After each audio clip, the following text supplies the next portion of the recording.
नमस्कार साथियों, आप सभी का स्वागत है एग्जाम विद आर्यंत पर। मैं हूं देवेंद्र तोमर। प्यारे साथियों, आज हम पढ़ने वाले हैं वर्ल्ड ज्योग्राफी यानी विश्व का भूगोल।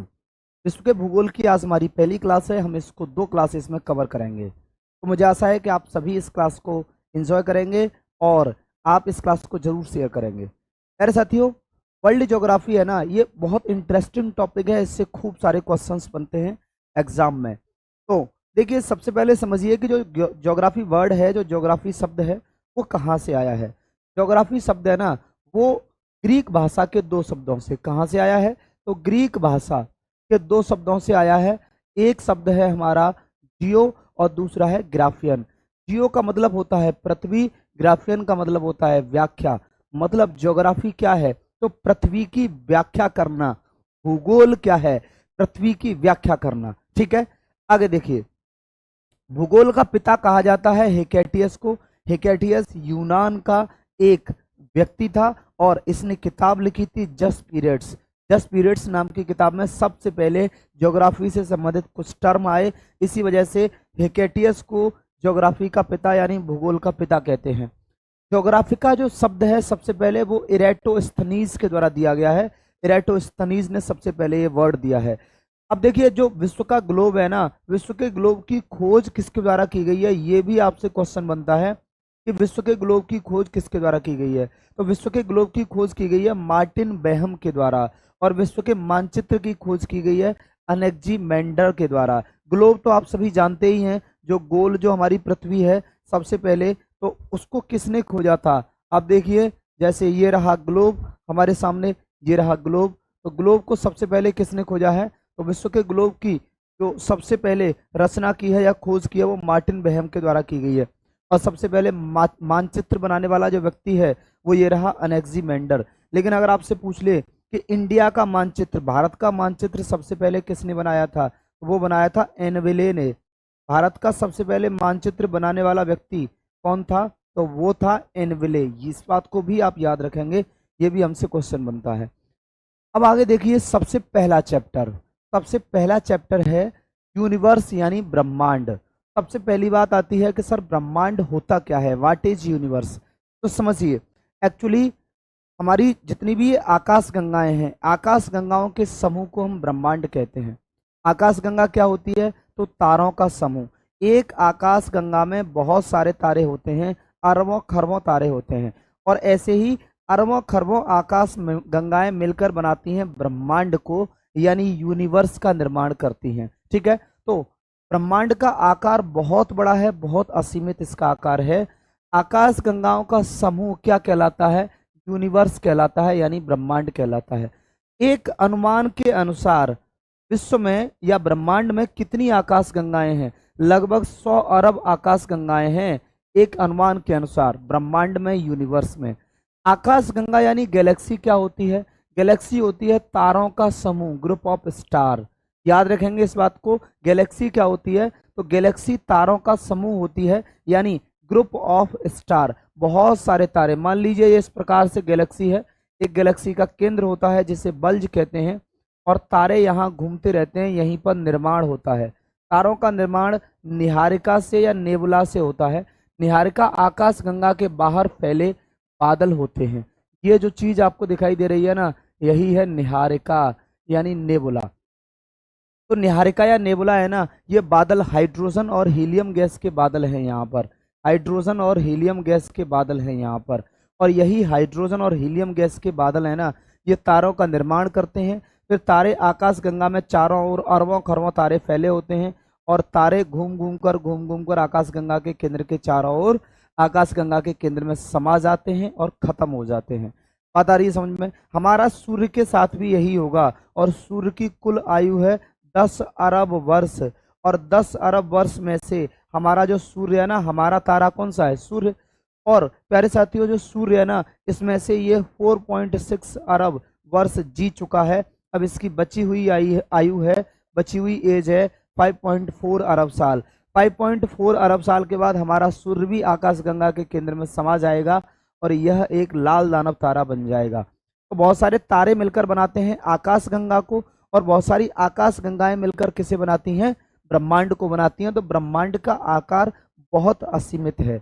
अब आपसे एक क्वेश्चन बन जाता है, देखिए क्वेश्चन क्या पूछता है, वो पूछता है कि हमारी आकाश गंगा का नाम क्या है, what is the name of our Galaxy.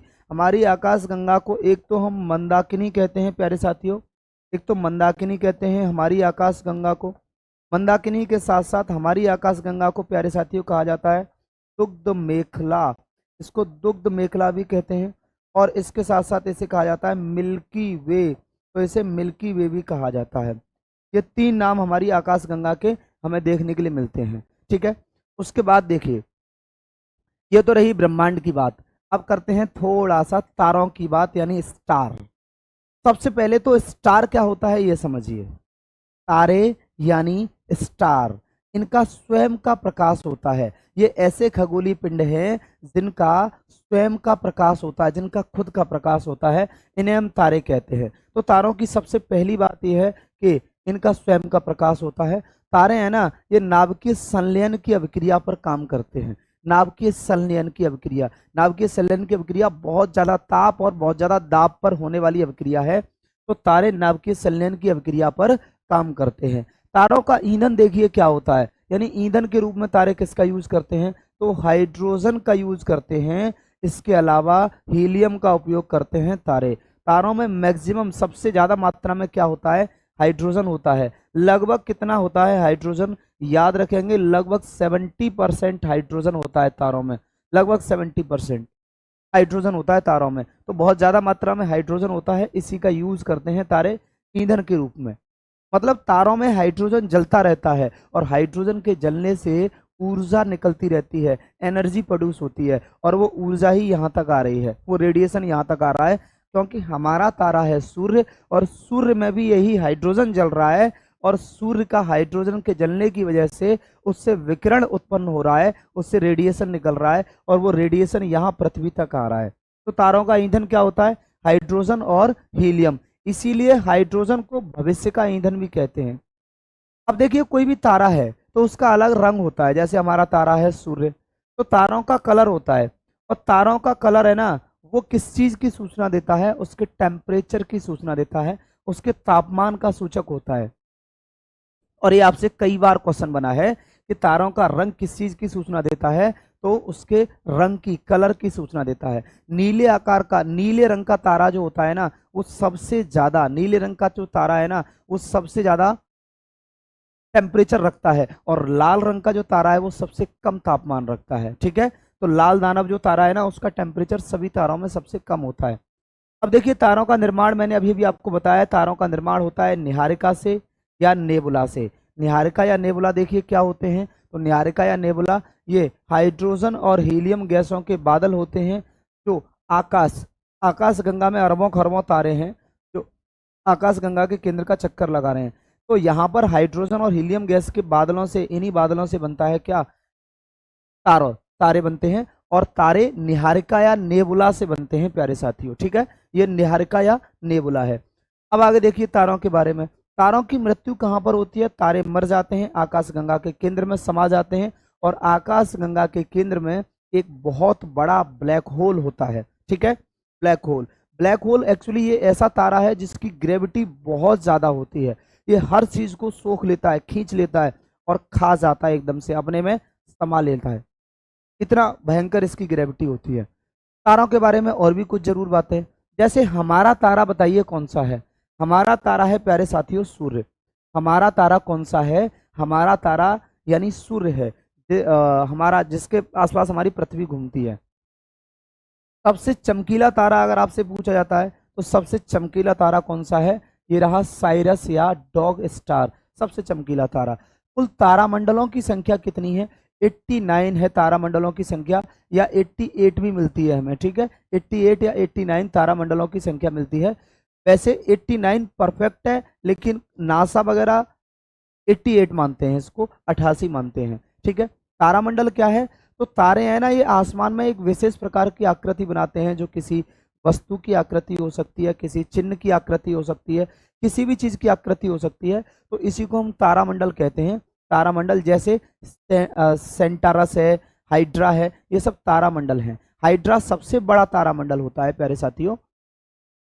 सबसे निकट का तारा, हमारे सबसे निकट का तारा कौन सा है, तो प्रोक्सिमा सेंचुरी। प्रोक्सिमा सेंचुरी हमारी पृथ्वी से लगभग या हमारे सौरमंडल से लगभग 4.2 प्रकाश ईयर की दूरी पर है, 4.2 लाइट ईयर की दूरी पर है। ठीक है, और ये हमारे सबसे निकट का तारा है, सूर्य के बाद सबसे निकट का तारा है। ठीक है, आगे देखिए, ध्रुव तारा है ना, ये हमेशा पृथ्वी के उत्तरी ध्रुव पर दिखाई देता है, हमेशा। आप पृथ्वी के उत्तरी ध्रुव पर यहाँ खड़े हो गए, नॉर्थ पोल है ये रहा, और ये साउथ पोल है ये रहा, तो उत्तरी ध्रुव पर खड़े हो गए तो हमेशा आपको 90 डिग्री के एंगल पर ऊपर दिखाई देगा। आपको क्या दिखाई देगा? ध्रुव तारा यानी पोलर स्टार। अच्छा, अब हमारा तारा है सूर्य, तो सूर्य से कुछ क्वेश्चन बन जाते हैं, जैसे कि सूर्य की सतह का तापमान कितना है? सूर्य की सतह का तापमान है लगभग 6000 डिग्री सेल्सियस। इसके केंद्र का तापमान है लगभग 15 मिलियन डिग्री सेल्सियस, जिसे आप कह सकते हैं 1.5 करोड़ डिग्री सेल्सियस भी कह सकते हैं सूर्य के केंद्र का तापमान। ठीक है, तो 15 मिलियन में 1 मिलियन में 10 लाख होते हैं, 15 मिलियन का मतलब हो गया 150 लाख, यानी 1.5 करोड़ डिग्री सेल्सियस सूर्य के केंद्र का तापमान है। सूर्य आकाशगंगा के केंद्र का एक चक्कर लगाता है 25 करोड़ साल में। कितने टाइम में लगाता है? 25 करोड़ साल में। और इसी टाइम को एक कॉस्मिक ईयर कहते हैं, एक कॉस्मिक वर्ष या एक कॉस्मिक ईयर इसे कहा जाता है। ठीक है, इसी को एक ब्रह्मांडीय वर्ष भी कहते हैं। तो ये जरूरी बातें थी हमारे सूर्य के बारे में आपको जाननी चाहिए। ठीक है, अब बात करते हैं प्यारे साथियों, सूर्य है ना, सूर्य ये हमारे सौर मंडल के, हमारे सोलर सिस्टम के केंद्र में है। तो अब बात करेंगे हम किसकी? अब बात करेंगे सोलर सिस्टम की, यानी सौर मंडल की। सौर मंडल में क्या क्या चीजें शामिल होती हैं? देखिए, सौर मंडल के केंद्र में है सूर्य, और सूर्य के अलावा सभी ग्रह, उपग्रह, क्षुद्र ग्रह यानी एस्टेरॉयड, बौने ग्रह यानी ड्वार्फ प्लैनेट, धूमकेतु, उल्का और धूल वगैरह है। इन सब से मिलकर सोलर सिस्टम बना है, यानी हमारा सौर मंडल बना है। देखिए, सौरमंडल की खोज की गई थी निकोलस कोपरनिकस के द्वारा। निकोलस कोपरनिकस ने सबसे पहले खोजा सौरमंडल के केंद्र में है सूर्य, और सूर्य को ही सौरमंडल का प्रधान भी कहते हैं। सूर्य को ही सौरमंडल का प्रधान भी कहते हैं, या सौरमंडल का मुखिया सूर्य को कहा जाता है। इस बात को याद रखेंगे, क्योंकि ये सौरमंडल के केंद्र में है, सेंटर में है। आगे देखिए, टोटल ग्रहों की संख्या कितनी है सौरमंडल में? 8 है। पहले 9 ग्रह हुआ करते थे, पहले कितने होते थे? 9। लेकिन अगस्त 2006 में हमने प्लूटो को ग्रहों की श्रेणी से बाहर निकाल दिया। प्लूटो यानी यम, क्योंकि वो अपने नजदीक के ग्रह, जो उसका जो नजदीक का ग्रह है वरुण, उसके ऑर्बिट का अतिक्रमण करता था, उसकी कक्षा में चला जाता था, इस वजह से उसे हटा दिया है। प्लूटो यानी यम को ग्रहों की श्रेणी से अब हमने हटा दिया है प्यारे साथियों। अब देखिए, हमारा जो सौर मंडल है ना, सोलर सिस्टम, तो ये सोलर सिस्टम की जो टोटल जो इसका जो व्यास है वो 1197 करोड़ किलोमीटर दूर है, यानी बहुत बड़ा व्यास है इसका, बहुत ज़्यादा दूरी में ये फैला है। जैसे मान लीजिए यहाँ पर है सूर्य, और ये रहा सोलर सिस्टम, इसी में सभी ग्रह आ जाते हैं। ऐसे 8 ग्रह यहीं फैले हुए हैं, ऐसे ऐसे 8 ग्रह हैं। तो इसकी जो बाहरी बेल्ट है ना, इसे कहा जाता है कुइपर बेल्ट, कुइपर बेल्ट कहा जाता है। सौरमंडल की बाहरी जो सतह है ना, ये बाहरी बेल्ट, इसे कुइपर बेल्ट कहा जाता है। ठीक है, तो इसका जो व्यास देखेंगे आप, ऐसे करके व्यास नापेंगे तो ये 1197 करोड़ किलोमीटर दूर है, कुइपर बेल्ट का व्यास है, इस बात को याद रखेंगे। तो अब आगे देखिए, हमें हमें जानने हैं किसके बारे में। अब सौरमंडल के केंद्र में क्या है? तो सौरमंडल के केंद्र में क्या है? ग्रह, सॉरी सूर्य। और सूर्य तो हमने पढ़ लिया, इंपॉर्टेंट बात है सूर्य के बारे में। अब हम जानते हैं ग्रहों के बारे में। ठीक है, तो सबसे पहले समझिए आपकी ग्रह क्या होता है। ग्रह ऐसा खगोलीय पिंड जो सूर्य के चारों ओर परिक्रमा लगाता है। आप देखिए, जैसे यहाँ पर ये रहा सूर्य, और सभी ग्रह ऐसे सूर्य के चारों ओर, ऐसे सूर्य के चारों ओर, सूर्य के चारों ओर, सूर्य के चारों ओर ऐसे चक्कर लगाते हैं। ठीक है, अब इन ग्रहों में आप देखेंगे, अगर आपसे पूछा जाए सबसे बड़ा ग्रह कौन सा है, सबसे छोटा कौन सा है, सूर्य के सबसे निकट कौन सा है, सूर्य से सबसे दूर कौन सा है, प्यारे साथियों ये हमसे क्वेश्चंस बनते हैं। बहुत अच्छी चीज है, इस बात को याद रखेंगे। तो सबसे पहले ग्रहों की बात करें, ग्रहों की संख्या कितनी है? ग्रहों की संख्या है 8। ग्रह क्या होते हैं? तो सूर्य की परिक्रमा करते हैं, ये सूर्य की परिक्रमा करने वाले खगोलीय पिंड हैं ग्रह। ठीक है, और ग्रहों की संख्या कितनी है? 8 ग्रह हैं। 9वां ग्रह हुआ करता था, जिसका नाम था प्लूटो यानी यम। जैसे हमने अगस्त 2006 में ग्रहों की श्रेणी से बाहर कर दिया। अब जो प्लूटो है ना, यह एक बौना ग्रह कहलाता है प्यारे साथियों, ड्वार्फ प्लेनेट, बौना ग्रह कहलाता है अब प्लूटो। अब उसे ग्रहों की श्रेणी से हटा दिया है हमने। यहाँ देखेंगे तो सूर्य के सबसे नजदीक में बुध ग्रह है, फिर शुक्र, पृथ्वी, मंगल, बृहस्पति, शनि, अरुण और वरुण। ये हमारे ग्रहों की 8 ग्रहों की संख्या है, इस बात को याद रखेंगे। अब देखिए, ग्रहों में सबसे बड़ा, सबसे छोटा, सूर्य के सबसे नजदीक, सबसे दूर कौन सा है, ये सब क्वेश्चंस बनते हैं। तो देखिए, सूर्य के सबसे निकट है हमारा, ये रहा, सूर्य के सबसे निकट है बुध ग्रह। सूर्य के सबसे निकट का ग्रह कौन सा है, बुध ग्रह है। और सूर्य से सबसे ज्यादा दूर कौन सा है, ये रहा अरुण ग्रह है, सॉरी वरुण ग्रह है। ये वरुण सूर्य के सबसे ज्यादा दूरी पर है। और बुध ग्रह है जो सूर्य के सबसे ज्यादा निकट है। देखिए, बुध के बाद आता है शुक्र, पृथ्वी, मंगल, बृहस्पति, शनि, अरुण और वरुण, इस तरह से आते हैं। तो ये सारे के सारे ग्रह हो जाते हैं। अच्छा, अगर मैं आपसे कहूं कि ठीक है, चलिए ये ग्रह आपको पता चल गए, अगर मैं आपसे कहूं कि इनमें सबसे बड़ा कौन सा है, तो सबसे बड़ा कौन सा है, बृहस्पति ग्रह है। तो सबसे बड़ा कौन सा हो जाएगा, सबसे बड़ा हो गया बृहस्पति। और सबसे छोटा कौन सा है, सबसे छोटा है बुध ग्रह, ये रहा बुध। मर्क्यूरी यानी ये सबसे छोटा ग्रह है। अच्छा, अगर आपसे पूछ लिया जाए कि पृथ्वी कौन से नंबर पर आता है, तो पृथ्वी आकार के आधार पर 5वें नंबर पर आता है। पृथ्वी आकार के आधार पर 5वां बड़ा ग्रह है। Earth is the 5th largest planet of solar system. आगे समझिए, सूर्य से सबसे दूर कौन सा है, सबसे दूर हो गया वरुण, ये सबसे ज्यादा दूरी पर है। और सबसे निकट कौन सा है, ये हो गया बुध, ये सबसे निकट है, सबसे निकट का ग्रह है ये।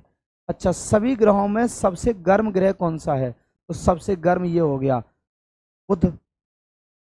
शुक्र, ये सबसे गर्म ग्रह है। सबसे ज्यादा गर्म ग्रह कौन सा है, तो ये हो गया हमारा शुक्र ग्रह है, सबसे गर्म। लाल ग्रह कौन सा है, लाल ग्रह है मंगल। लाल ग्रह कौन सा है, लाल ग्रह है मंगल। नीला ग्रह कौन सा है, नीला ग्रह है पृथ्वी। प्यारे साथियों, नीला ग्रह पृथ्वी हो गया। फिर से बता रहा हूँ, सूर्य के सबसे नजदीक हो गया बुध, सूर्य से सबसे ज्यादा दूरी पर हो गया वरुण, सबसे बड़ा हो गया बृहस्पति, सबसे छोटा हो गया बुध ग्रह। ये जो शुक्र है, ये सबसे गर्म ग्रह है, इसे प्रेशर कुकर ग्रह भी कहते हैं शुक्र को। इसे भोर का तारा भी कहते हैं, शाम का तारा भी कहते हैं, इसे पृथ्वी की जुड़वा बहन भी कहते हैं। ठीक है, ये सारे शुक्र के नाम हैं। आगे देखिए, जुपिटर हो गया। जो सैटर्न है ना, शनि, इसके चारों ओर छल्ले या रिंग्स पाए जाते हैं। आपसे क्वेश्चन आता है कि किस ग्रह के चारों ओर वलय या छल्ले पाए जाते हैं, तो आंसर लगाएंगे शनि के चारों ओर पाए जाते हैं। अब सबसे गर्म ग्रह हो गया, ये रहा शुक्र। तो सबसे ठंडा कौन सा है, सबसे ठंडा हो गया वरुण, ये सबसे ज्यादा ठंडा ग्रह है। ये सभी ग्रहों में सबसे ठंडा ग्रह हो गया, कौन सा है, वरुण ग्रह। तो ये ग्रहों की विशेषता से आपसे क्वेश्चंस बनते हैं प्यारे साथियों।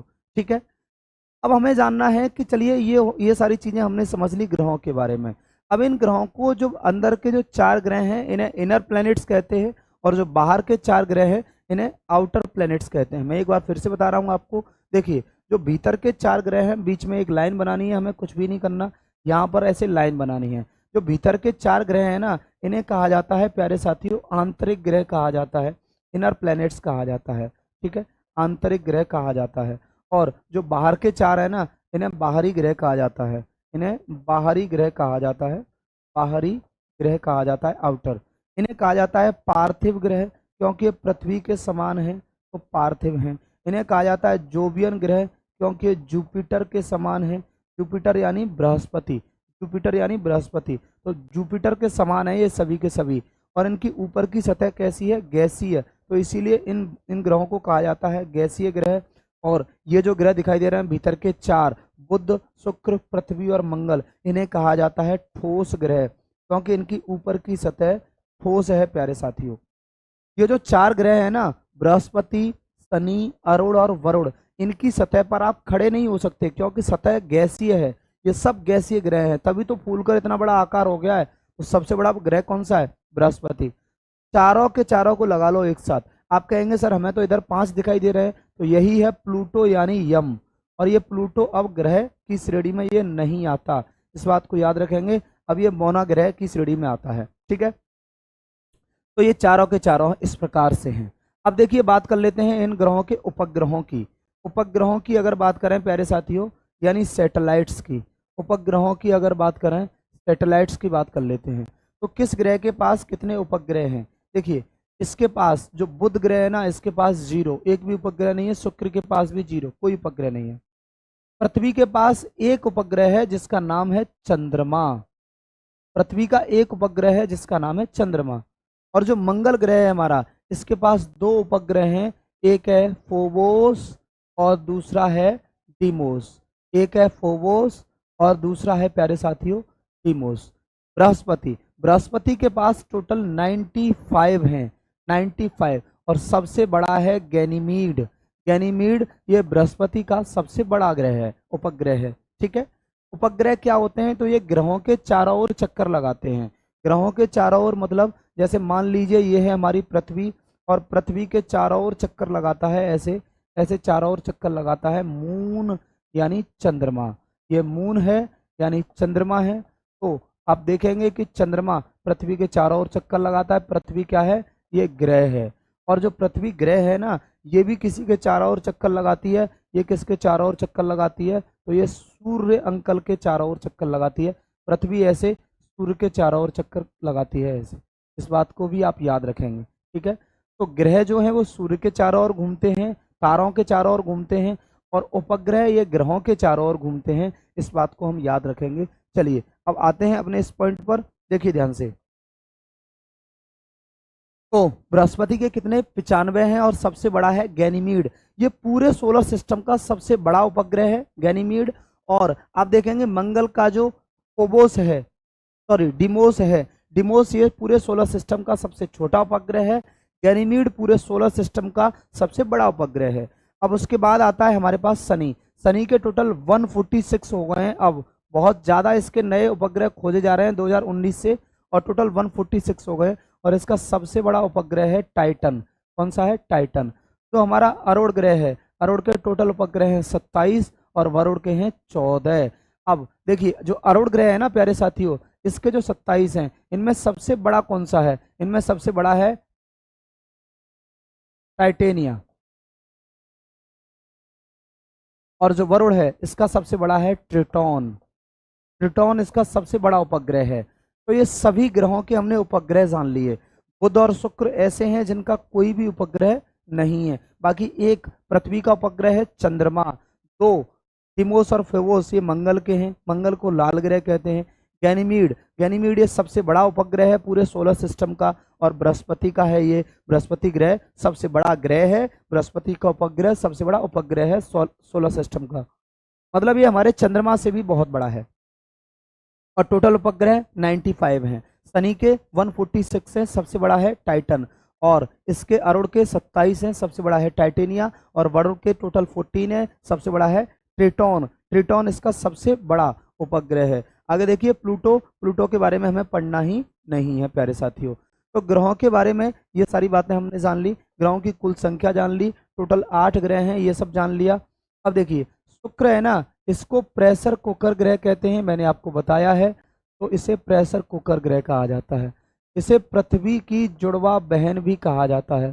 पृथ्वी की जुड़वा बहन क्यों? क्योंकि ये आकार में लगभग पृथ्वी के बराबर है, ठीक है। आकार में और घनत्व में ये लगभग पृथ्वी के बराबर है, इस प्रकार से। बाकी शनि के चारों ओर रिंग्स पाए जाते हैं। ये सबसे हल्का ग्रह भी है। सबसे कम घनत्व किस ग्रह का है? तो सबसे कम घनत्व शनि का है। और सबसे भारी ग्रह कौन सा है? पृथ्वी। ये सबसे भारी है, यानी सबसे ठोस है ये, ठीक है। सबसे ठोस ग्रह पृथ्वी है। सभी ग्रहों में सबसे ज्यादा ठोस ग्रह कौन सा है? ये पृथ्वी ग्रह है, ठीक है। चलिए फिर इसके बाद हम ग्रहों को आगे बढ़ाते हैं, ग्रहों को पीछे छोड़ते हैं, और ग्रहों के बाद अब चलते हैं आगे की चीजों पर। ग्रहों के बाद अब हमारे लिए पढ़ना जरूरी है क्या? अब हमारे लिए पढ़ना जरूरी है थोड़ा सा पृथ्वी ग्रह के बारे में, ठीक है। पृथ्वी हमारा ग्रह है, तो पृथ्वी के बारे में पढ़ना हमारे लिए बहुत जरूरी है प्यारे साथियों, ठीक है। चलिए ध्यान से देखना अब आप इसको। पृथ्वी है ना, ये सूर्य की परिक्रमा कितने टाइम में करती है, यानी सूर्य के चारों ओर चक्कर कितने टाइम में लगाती है, तो इसको टाइम लग जाता है 365 दिन 5 घंटे 48 मिनट 46 सेकंड का समय लगता है। हमें लगता है सिर्फ सर एक साल तो 365 दिन का होता है, यही तो यहीं से आया है लीप वर्ष का कंसेप्ट। ये लगभग 6 घंटे का टाइम हो गया। हर साल हम 6 घंटे जोड़ते चलते हैं और 4 साल में ये 24 घंटे हो जाते हैं, यानी 24 घंटे का एक दिन होता है। और इसीलिए 4 साल बाद एक दिन जोड़ देते हैं और ये एक साल हो जाता है 366 दिन का, जिसे हम लीप वर्ष कहते हैं। तो लीप वर्ष का कंसेप्ट यहाँ से आया है। तो पृथ्वी सूर्य के चारों ओर चक्कर लगाती है, यानी परिक्रमा करती है 365 दिन में, और अपने स्थान पर घूर्णन करती है 24 घंटे में, या फिर 23 घंटे 56 मिनट 4 सेकंड। ये एग्जैक्ट टाइम है। आगे देखिए, पृथ्वी की जो सूर्य से दूरी है वो 14.96 करोड़ किलोमीटर है। ये औसत दूरी है पृथ्वी और सूर्य के बीच की। और पृथ्वी का अक्ष से झुकाव है 23.5 डिग्री। पृथ्वी को नीला ग्रह कहते हैं। पृथ्वी सबसे ठोस ग्रह है। और पृथ्वी है ना, इसका सबसे ऊंचा स्थान है माउंट एवरेस्ट। माउंट एवरेस्ट ये पृथ्वी का सबसे ऊंचा स्थान है। इसकी ऊंचाई लगभग 8,850 मीटर है। जबकि पृथ्वी का सबसे निचला स्थान या सबसे गहरा बिंदु जो है वो मेरियाना गर्त है, मेरियाना ट्रेंच। ये प्रशांत महासागर में है। गर्त का मतलब होता है गड्ढा। ये समुद्र में प्रशांत महासागर में हुआ एक गड्ढा है। क्या? मेरियाना गर्त। इसकी गहराई है लगभग 11,033 मीटर। तो ये पृथ्वी का सबसे गहरा स्थान है। पृथ्वी का एक ही प्राकृतिक उपग्रह है चंद्रमा, और चंद्रमा हमारी पृथ्वी से लगभग 3,84,000 किलोमीटर की दूरी पर है। इस बात को भी आप याद रखेंगे। चलिए, तो हमने पृथ्वी के बारे में जरूरी बातें पढ़ ली। अब देखिए, पृथ्वी घूमती है ना, तो ये 2 प्रकार की गतियां करती है। तो अब पढ़ेंगे हम पृथ्वी की गतियों को। मोशंस ऑफ द अर्थ, पृथ्वी की गतियां। देखिए, पृथ्वी 2 प्रकार की गति करती है, एक घूर्णन गति है, एक परिक्रमण गति है। पृथ्वी की घूर्णन गति के कारण कुछ परिवर्तन आते हैं। घूर्णन का मतलब होता है जब पृथ्वी अपनी ही जगह पर घूमती है। देखिए ऐसे, यहाँ से देखिए ये लाइन यहाँ पर बनी हुई है, और ऐसे पृथ्वी ने घूमना शुरू किया, ऐसे घूमना शुरू किया, घूमना शुरू किया, और दोबारा से यही लाइन आपके सामने आ गई, सूर्य के सामने आ गई। तो ये पृथ्वी का एक चक्कर पूरा हो गया। तो पृथ्वी अपने स्थान पर ऐसे एक चक्कर पूरा कितने टाइम में करती है? 24 घंटे में करती है, या लगभग 24 घंटे में। इसको कहते हैं घूर्णन। और मान लो मैं सूर्य हूं और पृथ्वी ऐसे मेरे चारों ओर घूम रही है, ऐसे मेरे चारों ओर घूम रही है, ऐसे मेरे चारों ओर घूमती है ऐसे। तो पृथ्वी जब सूर्य के चारों ओर घूमती है या ग्रहों के चारों ओर घूमती है, तो पृथ्वी की इस गति को परिक्रमण गति कहते हैं। अरे भाई, मंदिर में मूर्ति के चारों ओर क्या करते हो आप? परिक्रमा करते हो, नहीं करते हो?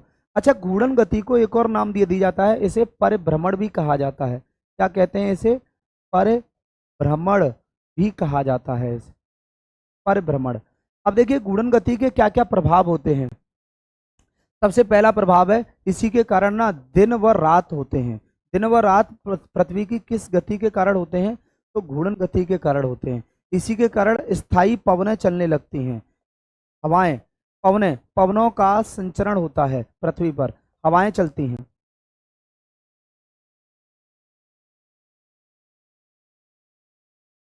और महासागरीय धाराएं चलती हैं।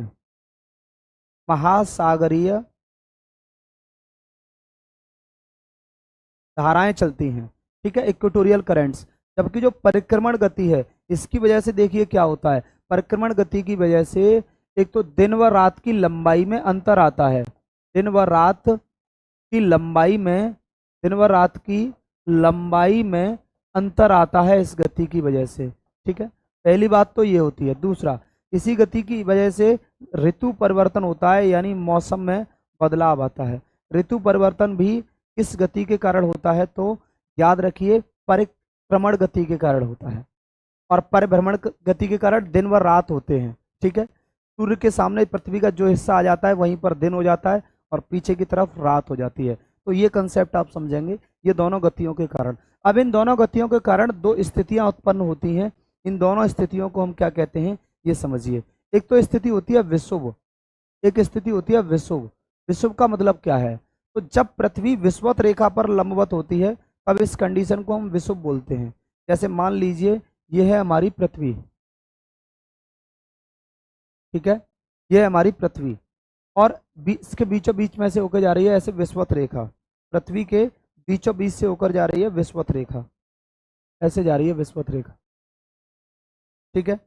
यहाँ पर है कर्क रेखा, कर्क रेखा 23.5 डिग्री, और यहाँ पर है मकर रेखा, मकर रेखा 23.5 डिग्री दक्षिण में। तो सूर्य है ना, ये इस विषुवत रेखा पर, ये वाली जो रेखा है ये विषुवत रेखा है,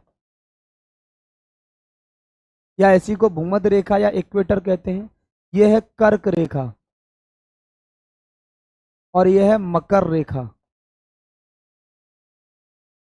अब ध्यान से देखिए, विषुव क्या है, तो विषुव है, विषुव क्या है, तो विषुव हमारा जब सूर्य विषुवत रेखा पर लंबवत होता है, यहाँ वर्टिकल विषुवत रेखा पर लंबवत होता है, तो इस स्थिति को विषुव कहते हैं।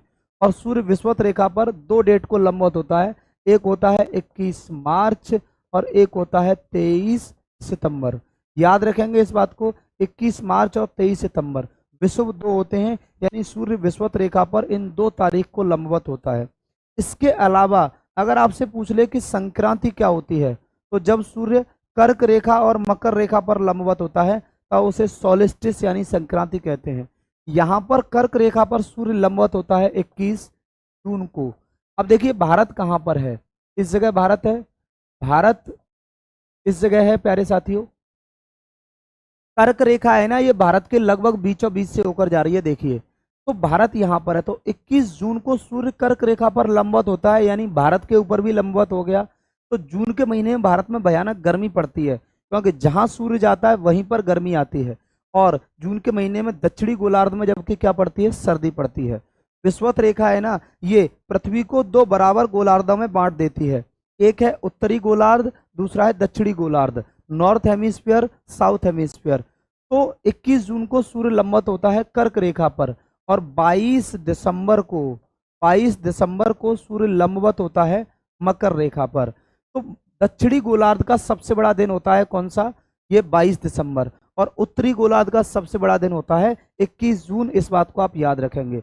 बाकी जो ये वाला जो पॉइंट है नीचे, ये है दक्षिणी ध्रुव, ये दक्षिणी ध्रुव है, साउथ पोल है, और उत्तर में ये वाला जो पॉइंट है 90 डिग्री वाला, यहाँ पर है उत्तरी ध्रुव, ये नॉर्थ पोल है प्यारे साथियों। तो दोनों ध्रुवों पर 6 महीने का दिन और 6 महीने की रात होती है। तो संक्रांति तो ये हो गया, ये कर्क संक्रांति है, ये मकर संक्रांति है। अब इसके बाद हम जानेंगे किसे, अब इसके बाद हम जानेंगे प्यारे साथियों 6 महीने का दिन और 6 महीने की रात कहाँ होती है, 6 महीने का दिन और 6 महीने की रात कहाँ होती है, इस बात को समझिए।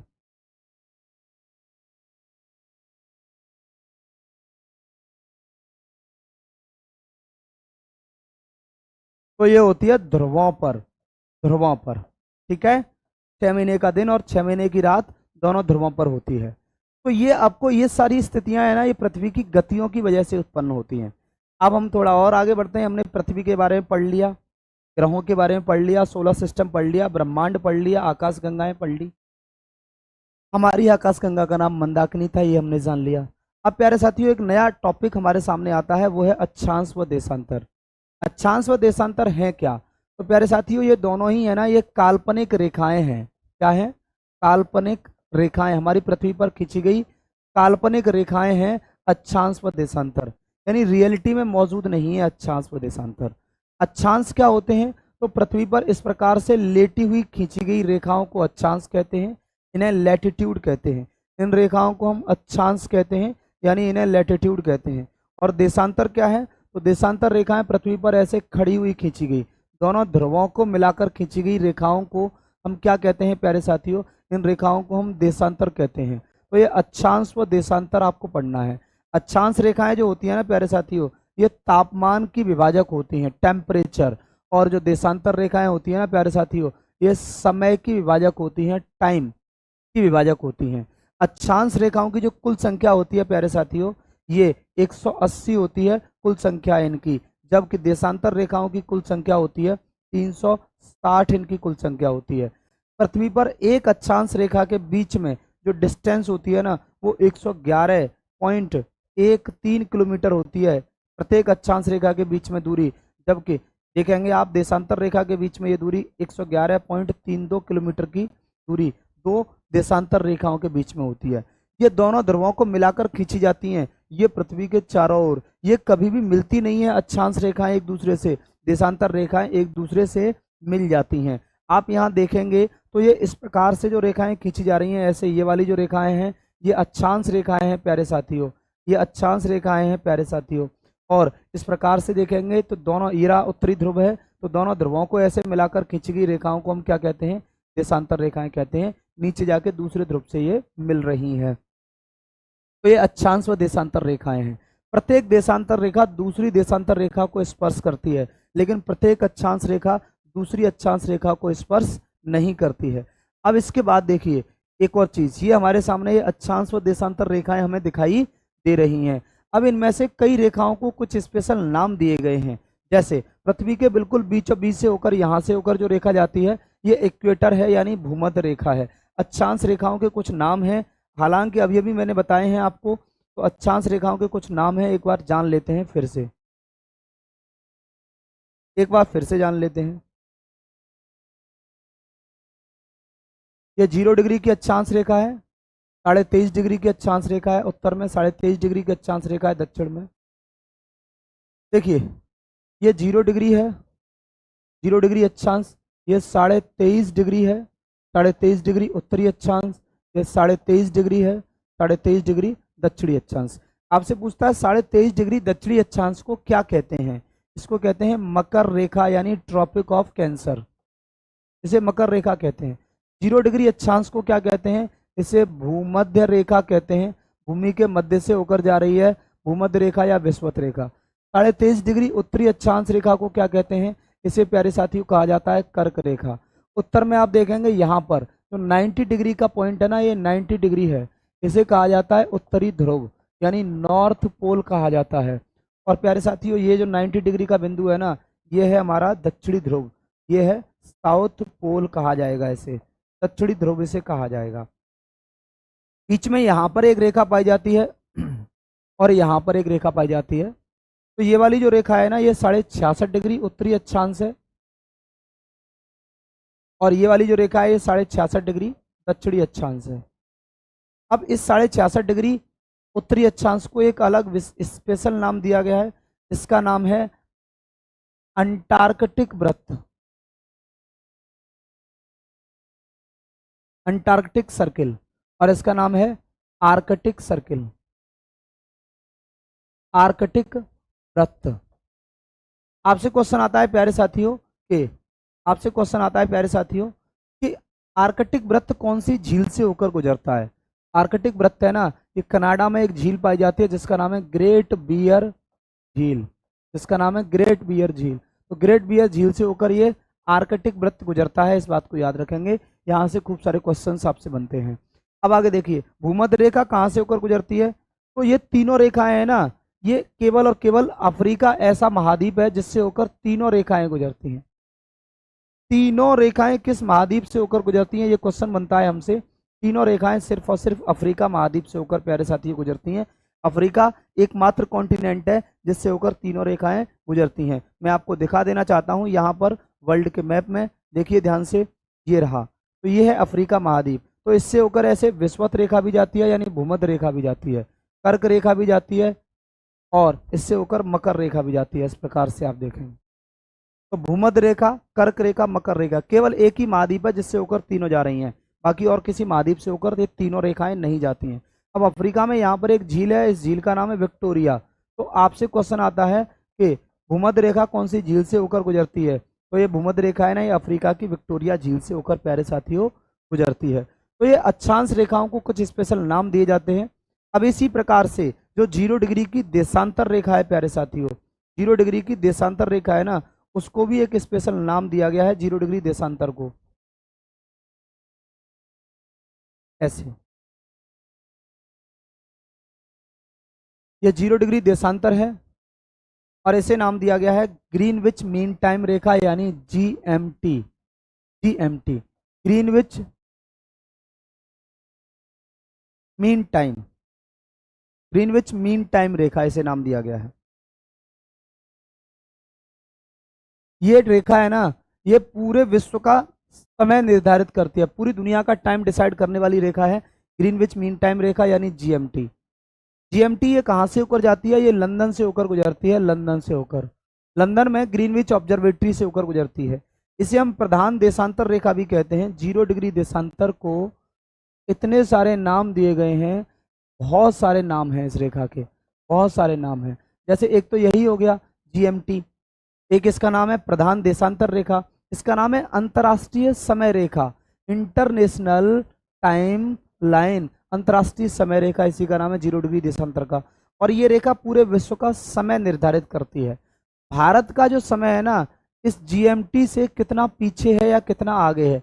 तो भारत का समय प्यारे साथियों जीएमटी से 5.5 घंटे आगे है, इस बात को याद रखेंगे, पीछे नहीं बल्कि भारत का समय जीएमटी से यानी ग्रीनविच मीन टाइम रेखा से 5.5 घंटे आगे है। तो अक्षांश और देशांतर रेखाएं पृथ्वी पर किसी भी चीज की स्थिति या लोकेशन ज्ञात करने के लिए खींची जाती हैं, और इन्हीं में से एक रेखा है 0 डिग्री देशांतर, इस तरह से खींची गई है, लंदन से होकर जा रही है, यहाँ ये रहा लंदन, ऐसे जा रही है, ये रहा लंदन, तो यहाँ से होकर ये रेखा जा रही है। ठीक है, इसी 0 डिग्री के अपोजिट में एक और रेखा होती है 180 डिग्री की रेखा। 180 डिग्री की रेखा को हम कहते हैं, इसको अंतर्राष्ट्रीय समय रेखा कहते हैं, इसे अंतर्राष्ट्रीय समय रेखा 180 डिग्री की रेखा को कहते हैं अंतर्राष्ट्रीय तिथि रेखा। 180 डिग्री देशांतर को नाम दिया गया है अंतर्राष्ट्रीय तिथि रेखा, इंटरनेशनल टाइमलाइन।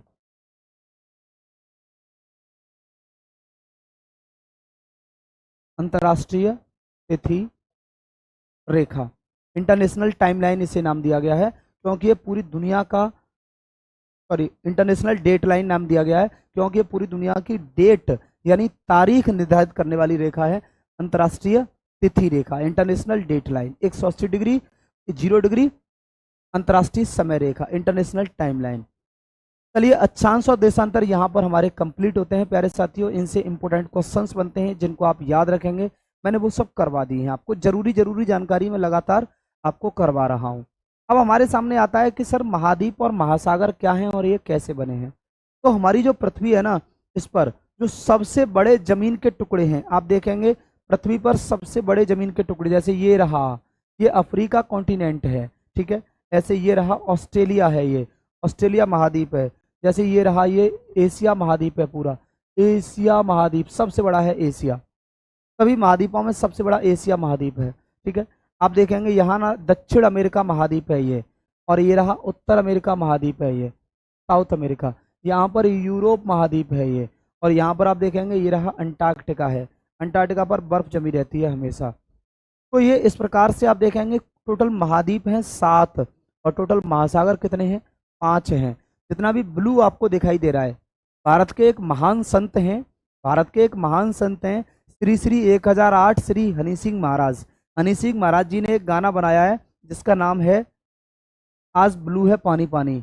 तो इस गाने से हमें सीखने के लिए क्या मिलता है? इस गाने से सीखने के लिए मिलता है कि मैप पर जितना भी ब्लू दिखाई दे रहा है वो है पानी पानी, ब्लू है पानी पानी। तो मैप पर जितना भी आपको ब्लू दिखाई दे रहा है यानी नीला दिखाई दे रहा है, दैट इज पानी पानी। तो देखिए ध्यान से, अब यहाँ पर सबसे पहला महाद्वीप ये रहा, जैसे अफ्रीका हो गया, फिर दूसरा ये एशिया हो गया, फिर तीसरा ये यूरोप हो गया, चौथा उत्तरी अमेरिका, पांचवा दक्षिणी अमेरिका, छठवां ऑस्ट्रेलिया या ओशिनिया, और सातवां हो गया प्यारे साथियों कौन सा? अंटार्कटिका।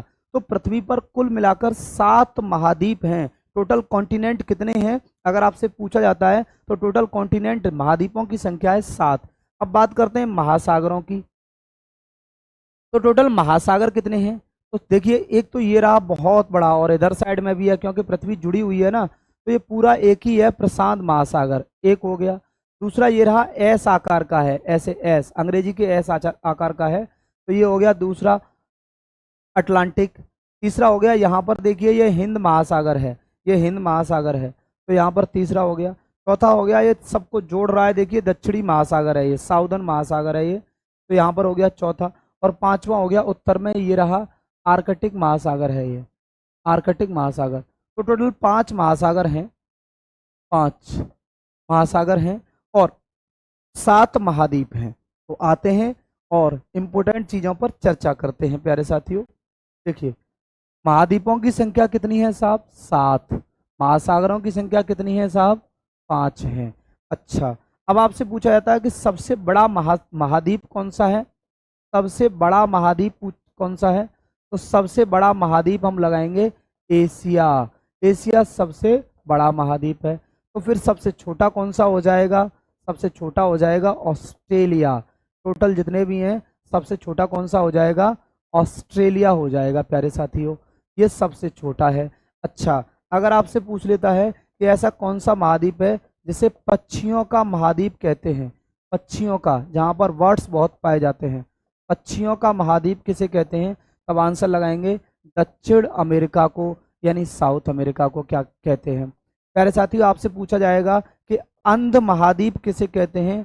अंध महाद्वीप कहते हैं अफ्रीका को, ये आपसे क्वेश्चन आता है। आपसे पूछा जाएगा प्यारे साथियों, सबसे अधिक देश किस महाद्वीप में है? सबसे ज्यादा देश, सबसे ज्यादा देश किस महाद्वीप में है प्यारे साथियों? ये भी हमसे क्वेश्चन बनता है। तो ये है, जानते हैं किसमें? अफ्रीका महाद्वीप में है। टोटल 52 देश हैं, 52। अफ्रीका में टोटल कितने देश हैं? तो 52 हैं। अफ्रीका में 52 हैं, ठीक है, 52 देश हैं, 52 देश हैं। एशिया में कितने हैं? 48 हैं। अफ्रीका में 52 देश हैं। तो अफ्रीका जो है ना, ये दूसरा सबसे बड़ा महाद्वीप है। सबसे बड़ा महाद्वीप है एशिया, सबसे छोटा ऑस्ट्रेलिया है। पक्षियों का महाद्वीप हम किसे कहते हैं? दक्षिण अमेरिका को। अंध महाद्वीप अफ्रीका को कहते हैं। अगर आपसे पूछता है कि सर श्वेत महाद्वीप किसे कहते हैं? श्वेत, तो श्वेत महाद्वीप प्यारे साथियों कहा जाता है अंटार्कटिका को। अंटार्कटिका एक ऐसा महाद्वीप है जिस पर कोई भी इंसान नहीं रहता। याद रखेंगे, हमेशा बर्फ से ढका रहता है। देखिए, आपको ये पूरा इलाका है ना, ये सफेद दिखाई दे रहा होगा, देखिए ध्यान से, सफेद सफेद सफेद सफेद सफेद बर्फ है, ये बर्फ की तरह है, ठीक है। तो ये अंटार्कटिका महाद्वीप है, ये अंटार्कटिका है। तो टोटल महाद्वीप कितने हैं? 7, और महासागर कितने हैं? 5 हैं। महासागरों में सबसे बड़ा कौन सा है? प्रशांत महासागर है। महासागरों में आप देखेंगे प्यारे साथियों कि अगर आपसे पूछा जाए कि सबसे बड़ा कौन सा है महासागरों में, सबसे बड़ा,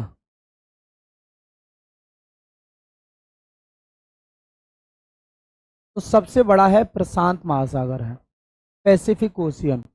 और अगर पूछा जाए सबसे छोटा कौन सा है, तो वो हो जाएगा आर्कटिक। सबसे छोटा कौन सा है? आर्कटिक महासागर, जो उत्तरी ध्रुव पर है, और सबसे ठंडा भी यही है।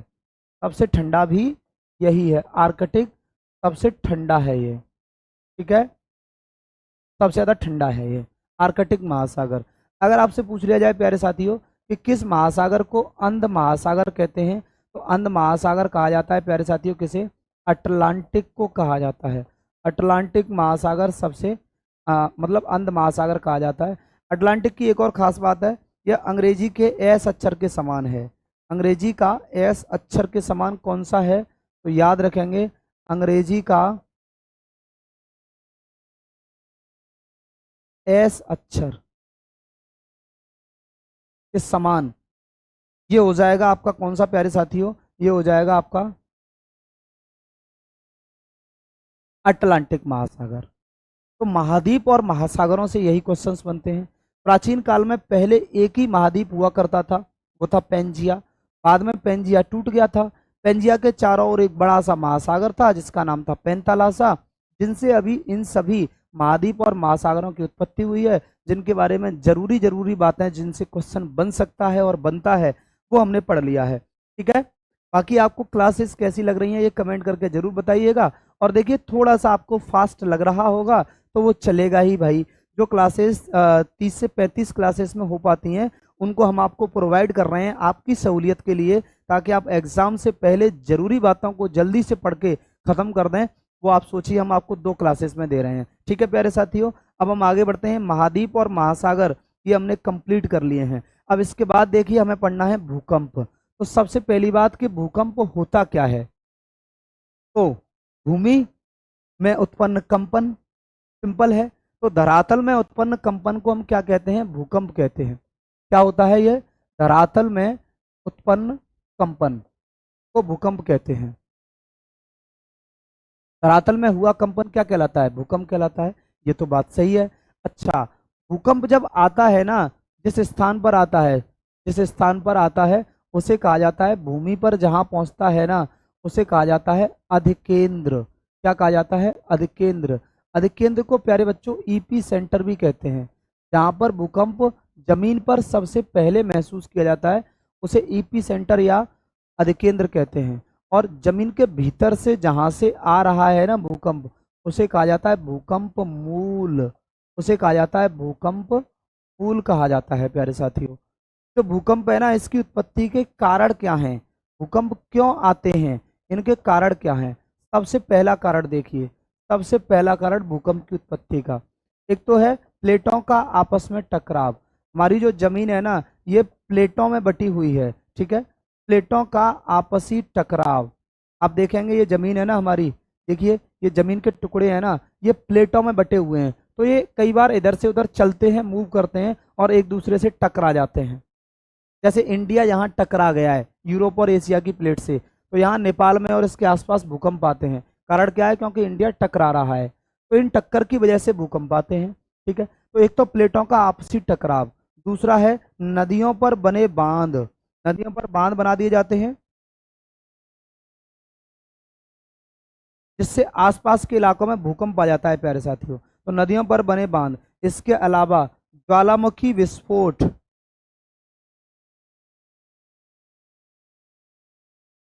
अगर आप ज्वालामुखी विस्फोट कहीं पर होता है तो वहां पर भूकंप महसूस किया जाता है।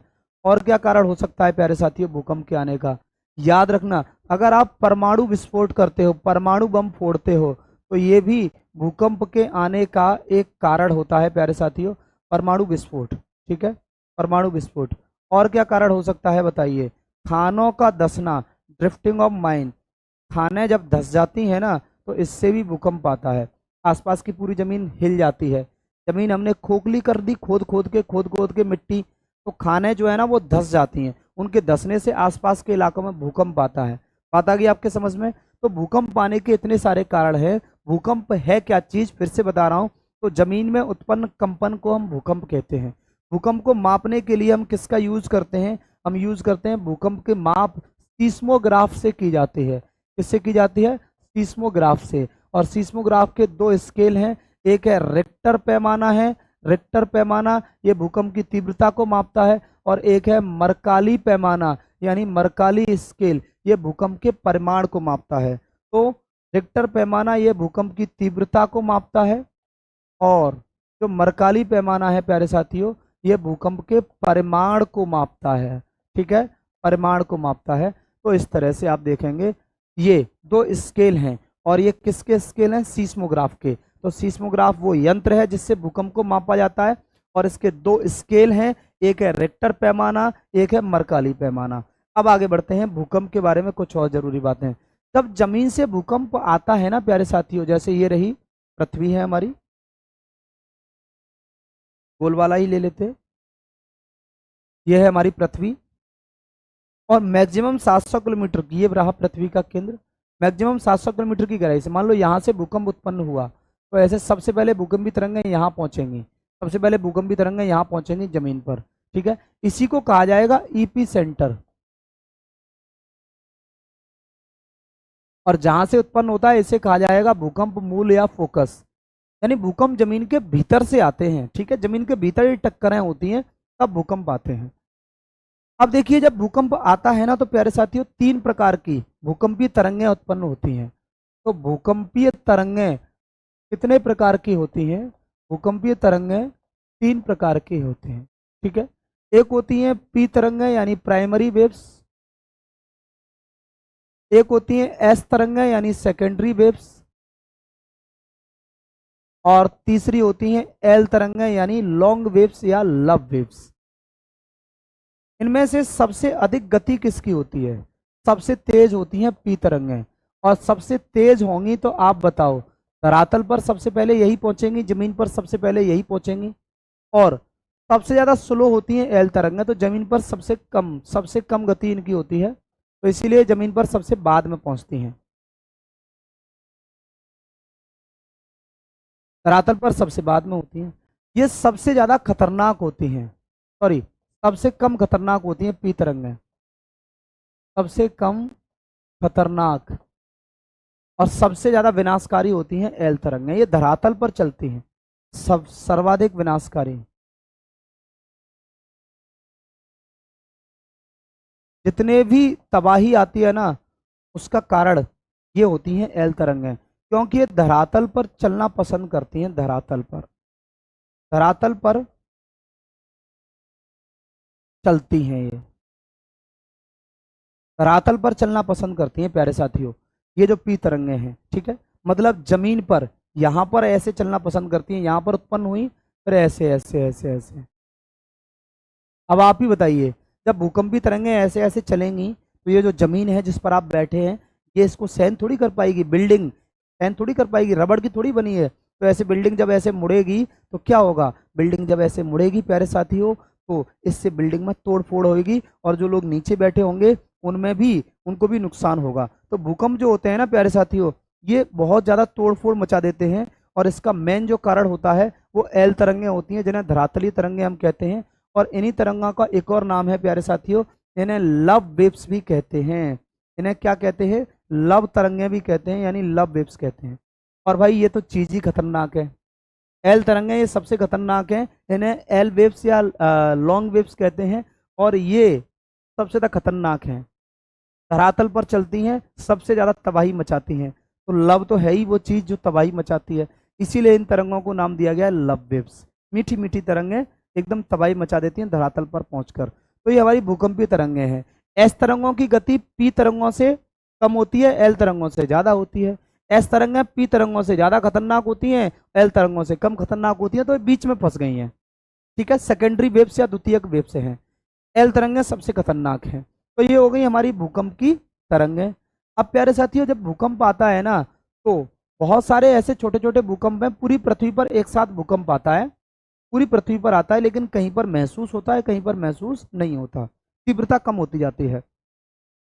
भूकंप से ही एक रिलेटेड वर्ड होता है प्यारे साथियों, सुनामी। सुनामी क्या है, तो तट पर पहुंचकर तबाही मचाने वाली समुद्री तरंगें या समुद्री धाराओं को हम सुनामी कहते हैं। ठीक है, सुनामी क्या है, मैं एक बार फिर से बता रहा हूं, तो तट पर पहुंचकर तबाही मचाने वाली धाराओं को हम समुद्र तट पर पहुंचकर तबाही मचाने वाली जो समुद्री लहरें होती हैं, उनको हम क्या कहते हैं प्यारे साथियों, सुनामी कहते हैं। और सुनामी ये किस भाषा का शब्द है, बस आपसे यही क्वेश्चन आज तक बना है। ये जापान में बहुत आती है, और ये जापानी भाषा का शब्द है सुनामी जो वर्ड है। बात आ गई समझ में? चलिए, अब इससे आगे हमारी एक और सेकंड पार्ट आएगा, कंटिन्यू रहेगा ये सेकंड पार्ट, बहुत जल्दी आएगा, बहुत जल्दी आपको मिलेगा। तो आप इस क्लासेस को जरूर शेयर कीजिए प्यारे साथियों। बस सेकंड पार्ट इसके बाद आने वाला है। मिलते हैं आपसे नेक्स्ट क्लास में, आज के लिए इतना ही। Thank you so much, tata bye bye, take care, जय हिंद प्यारे साथियों, थैंक यू सो मच।